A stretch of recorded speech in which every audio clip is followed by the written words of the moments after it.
mari kita bersama-sama melakukan perlawanan atas ketertindasan agar semua rakyat Nusantara tidak lagi dipandang sebagai seperempat manusia.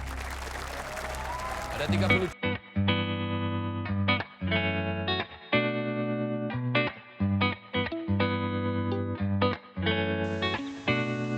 Sarekat Islam merupakan salah satu organisasi yang terbentuk selama masa pergerakan nasional. Organisasi ini didirikan oleh Haji Samanhudi pada akhir tahun 1911 di Kampung Laweyan, Solo, Jawa Tengah. Sebelum menjadi Sarekat Islam, organisasi ini melewati waktu yang panjang agar bisa menjadi organisasi legal pada masa itu. Organisasi ini awalnya adalah sebuah laskar keamanan atau tim ronda yang anggotanya banyak berasal dari pedagang batik yang berasal dari Laweyan, Solo. Laskar ini bertugas untuk menjaga keamanan di kawasan sentra produksi batik.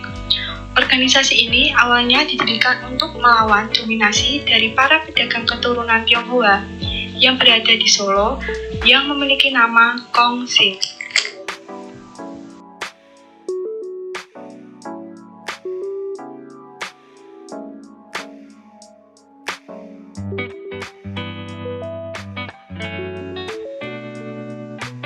Organisasi Rekso-Mekso yang didirikan oleh Samanhudi dilanda kecemasan karena laskar keamanan tersebut belum berbadan hukum dan terancam akan dibubarkan oleh aparat kolonial Belanda. Jojo Margoso menginformasikan kepada Samanhudi tentang seseorang yang dapat menjadikan Rekso-Mekso memperoleh legalitas hukum. Orang tersebut adalah Tirto Adisuryo, sang pendiri Sarekat Dagang Islam. Beliau nantinya yang akan mengakui Rekso-Mekso sebagai Sarekat Dagang Islam cabang Solo dan membuatkan anggaran dasar atau anggaran rumah tangga dari organisasi tersebut.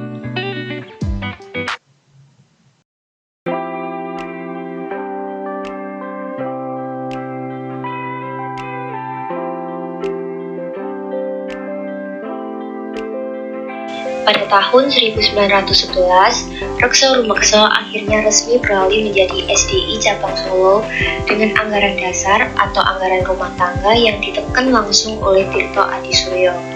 Setelah menjadi SDI, Samanhudi memperluas jaringan perhimpunannya.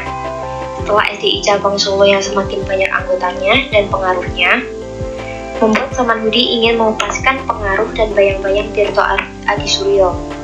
Sarekat Islam berdiri dengan beberapa tujuan, yaitu mengembangkan jiwa dagang dan kesejahteraan masyarakat pribumi, mengembangkan pendidikan dan pengajaran bagi masyarakat pribumi, dan juga memperbaiki citra Islam di kalangan masyarakat luas.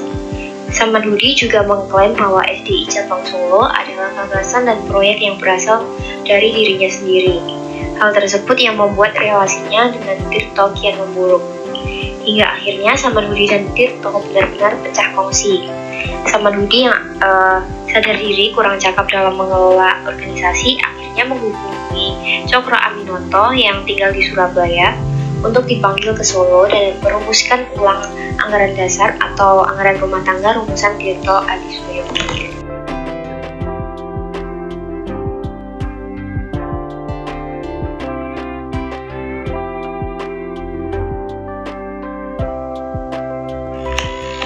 Setelah putusnya hubungan antara Samanhudi dengan Tirto Adisuryo, Cokro Aminoto memberikan usulan untuk menghilangkan kata dagang agar tidak berpusat pada kegiatan ekonomi saja dan dapat bergerak di bidang politik juga.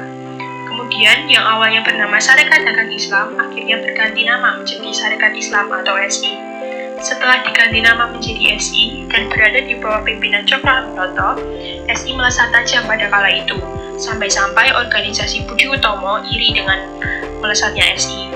Kemudian pada tahun 1913, SI berpindah ke Surabaya.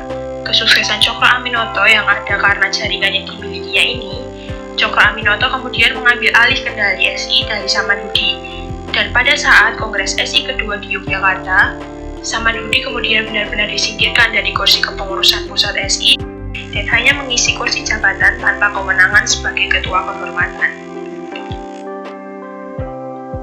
Kita cinta bangsa sendiri Dan dengan kekuatan ajaran agama kita, agama Islam, kita berusaha untuk mempersatukan seluruh bangsa kita atau sebagian besar dari bangsa kita. Kita cinta tanah air di mana kita dilahirkan dan kita cinta pemerintahan yang melindungi kita. Karena itu, kita tidak takut untuk minta perhatian atas segala sesuatu yang kita anggap baik dan menuntut apa saja yang dapat memperbaiki bangsa kita, tanah air kita, dan pemerintahan kita. Untuk mencapai tujuan kita dan untuk memudahkan cara kerja kita agar rencana raksasa itu dapat dilaksanakan, maka perlulah dan kita harap dengan sangat agar diadakan peraturan yang memberi kita penduduk pribumi hak untuk ikut serta dalam mengadakan bermacam-macam peraturan yang sekarang sedang kita pikirkan. Tidak boleh terjadi lagi bahwa dibuat perundang-undangan untuk kita, bahwa kita diperintahkan tanpa kita dan tanpa ikut serta dari kita. Meskipun jiwa kita penuh dengan harapan dan keinginan yang besar, kita tidak pernah bermimpi tentang datangnya Ratu Adil atau kejadian yang bukan-bukan, yang kenyataannya memang tidak terjadi. Tapi kita akan terus mengharapkan dengan ikhlas dan jujur akan datangnya status berdiri sendiri bagi Hindia Belanda. Paling sedikit Dewan Jajahan, agar kita dapat ikut berbicara dalam urusan pemerintahan. Tuan-tuan, jangan takut bahwa kita dalam rapat ini berani mengucapkan perkataan pemerintahan sendiri. Dengan sendirinya kita tidak takut untuk memakai perkataan itu karena ada undang-undang yang harus dibaca oleh tiap-tiap penduduk yang juga mempergunakan perkataan pemerintahan sendiri, yaitu Undang-Undang 23 Juli 1903 tentang desentralisasi dari pemerintahan Hindia Belanda yang memuat keputusan Sri Ratu Wilhelmina di mana Sri Ratu memandang perlu agar untuk keresidenan atau bagian-bagian daerah membuka kemungkinan untuk mencapai pemerintahan sendiri.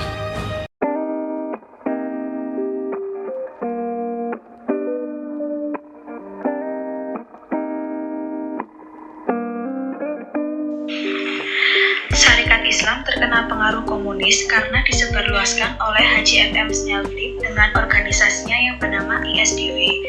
Pada Kongres kelima, Agus Salim dan Abdul Muiz yang menjadi orang kepercayaan mengusulkan untuk melakukan disiplin partai karena adanya penyebaran komunis di dalam SI yang kemudian menimbulkan perpecahan. Semaun dan kawan-kawan diberikan pilihan untuk memilih antara SI atau mengikuti aliran komunis. Karena tidak bisa memilih, akhirnya mereka dipecat dari SI. Perpecahan pada Syarikat Islam terbagi menjadi dua bagian, yaitu SI Merah dan SI Putih. Perpecahan ini terjadi lantaran adanya agitasi dari para golongan komunis melalui tokoh Semaun dan Darsono ke dalam organisasi SI. SI Putih sendiri adalah organisasi yang berhaluan kanan dan diketuai oleh Cokro Aminoto, sedangkan SI Merah berhaluan kiri dan dipimpin oleh Semaun dari Semarang. SI Merah ini menentang adanya percampuran agama dan politik dalam organisasi Syarikat Islam. Semaun dan kawan-kawan mendirikan organisasi sebagai tandingan dari SI, yaitu Syarikat Rakyat yang nantinya menjadi cikal bakal PKI di Indonesia. SI Putih dan SI Merah sama-sama peduli sosial, tetapi berbeda haluannya. SI Putih sosialisme Islam, sedangkan SI Merah sosialisme Marxisme.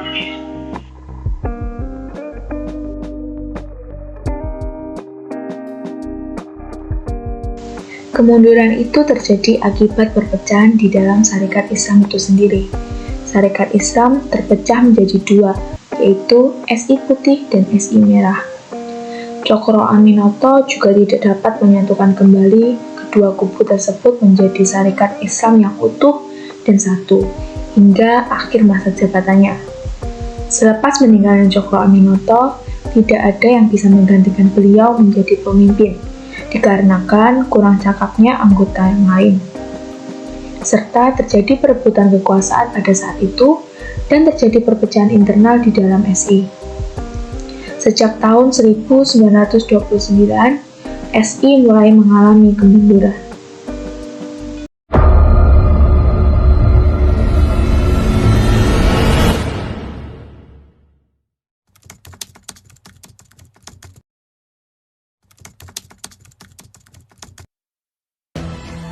Tuan-tuan, sungguh besar nama kongres ini, Kongres Nasional. Nama ini, perkataan nasional, tidaklah sekali-kali menunjukkan keangkuhan kaum SI atau menunjukkan tajamnya pikiran dan luasnya pemandangan pemimpin-pemimpin kongres, tetapi semata-mata hanyalah menunjukkan salah satu daripada maksud pergerakan SI, yaitu akan menaik tangganya kebangsaan. Dan di dalam kongres ini akan kita bicarakan, yaitu usaha pertama-tama buat membantu supaya Hindia lekas pemerintahan Zelbesur, atau supaya sedikitnya penduduk Bumi Putra lekas diberi hak akan turut bicara dalam perkara pemerintahan.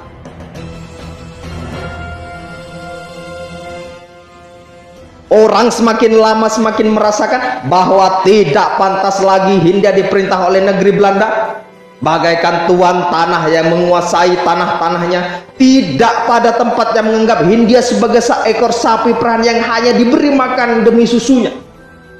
Tidaklah pantas untuk menganggap negeri ini sebagai tempat kemana orang berdatangan hanya untuk memperoleh keuntungan. Dan sekarang sudah tidak pada tempatnya lagi bahwa penduduknya, terutama anak negerinya sendiri, tidak mempunyai hak turut berbicara dalam soal-soal pemerintahan yang mengatur nasib mereka.